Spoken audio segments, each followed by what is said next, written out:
adalah gembalaku, takkan kekurangan aku. Ia membaringkan aku di padang berumput hijau. Saudara-saudara terkasih, selamat pagi, salam jumpa lagi dalam Sabda Siap Saji, Rabu 6 Juli 2022. Marilah kita berdoa dalam nama Bapa dan Putra dan Roh Kudus. Amin. Bapa yang Maha Kuasa dan Kekal, Engkau telah mengutus Putramu Allah menjadi manusia, dan kini Ia mempersiapkan murid-muridnya, yang mengutus murid-murid untuk mewartakan kabar gembira dari berbagai kalangan.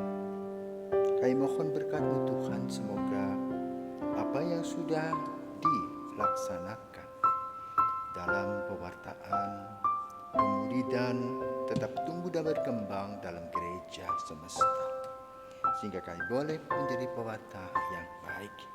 Demi Kristus Putra-Mu dan pengantara kami, kini dan sepanjang masa. Amin. Tuhan bersamamu dan bersama roh-Mu. Inilah Injil Yesus Kristus menurut Matius. Dimuliakanlah Tuhan. Matius bab 10 ayat 1 sampai dengan 7.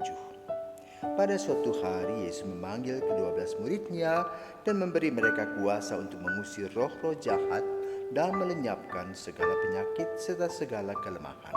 Inilah nama ke-12 rasul itu. Pertama, Simon yang disebut Petrus dan Andreas saudaranya, Yakobus anak Zebedeus dan Yohanes saudaranya, Filipus dan Bartolomeus, Thomas dan Matius pemungut cukai, Yakobus anak Alfeus dan Tadeus, Simon orang Zelot dan Yudas Iskariot yang mengkhianati Yesus.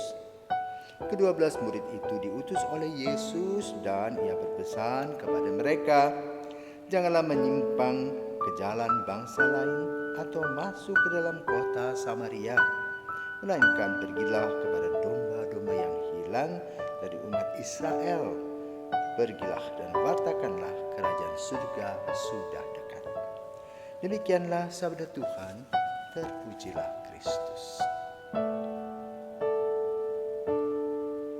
Saudaraku terkasih, Yesus mempunyai visi, yaitu kerajaan Allah sudah dekat. Misi dengan cara mengumpulkan para murid dari berbagai kalangan, antara lain nelayan atau penjala ikan, pemungut cukai, dan dari berbagai kelompok. Ada juga pembantu, nelayan, dan sebagainya. Dikumpulkan, kemudian diberi motivasi.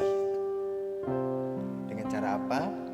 Melihat doa dan karya Yesus.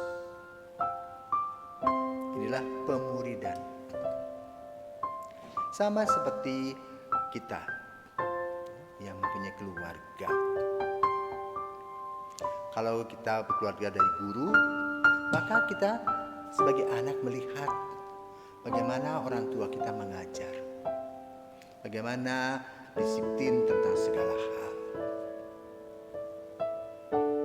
dan bertanggung jawab atas tugas-tugas yang diberikan. Kalau kita mempunyai toko sebagai pengusaha, maka anak-anak dibiasakan untuk duduk di bagian kasir. Orang membayar, kemudian kita mengembalikan uang yang lebih, mencatat semua hal-hal yang sudah laku dan beberapa hal pesanan.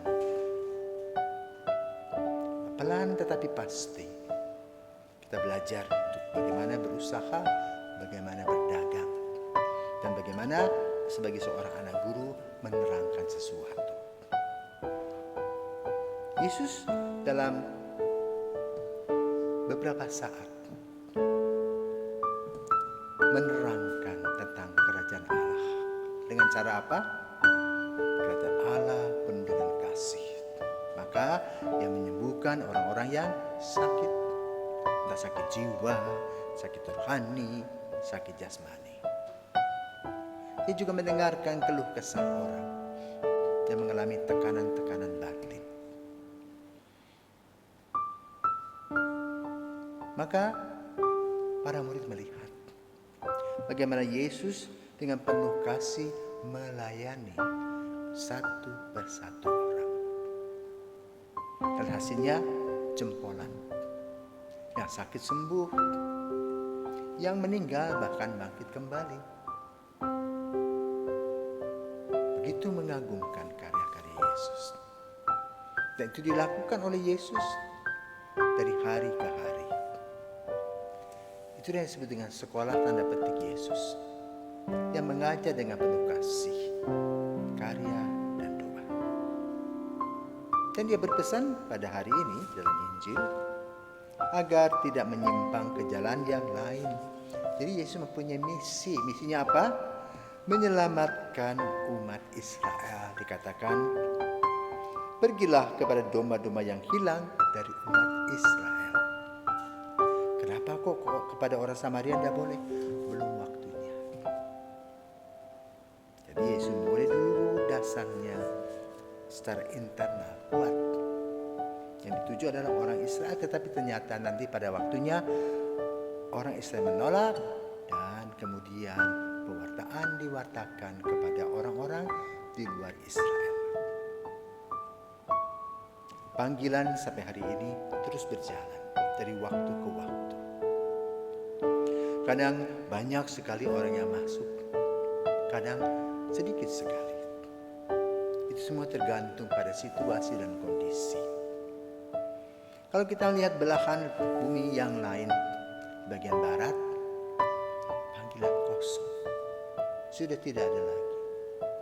Bahkan orang yang percaya kepada Yesus pun juga merosot. Sementara di bagian timur, banyaknya dipanggil. Dan pada umumnya berasal dari kelompok sederhana. Dan kini mereka mewartakan kabar baik ke daerah barat. Dulu para misionaris dari barat datang ke timur membuka misi, dan sekarang orang-orang yang dari timur melanjutkan karya misi yang ada di bagian barat, yang boleh dikatakan seolah-olah hampir lumpuh. Banyak gereja dijual, aset begitu banyak, tetapi yang mengelola tidak ada.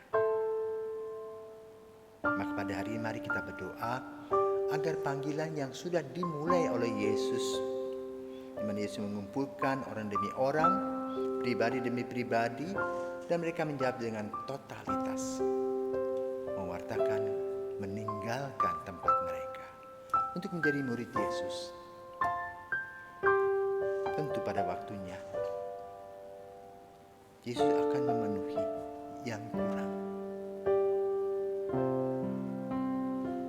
Panggilan adalah undangan. Maka mari kita jawab juga undangan tersebut dengan sukacita. Kepada kaum muda, bacaan pada hari ini menantang Anda untuk menjawab ya atau tidak atas undangan Yesus. Adalah yang menjadi andalan untuk mewartakan kabar baik pada zamannya. Semoga Tuhan senantiasa memberkati kita semua. Amin.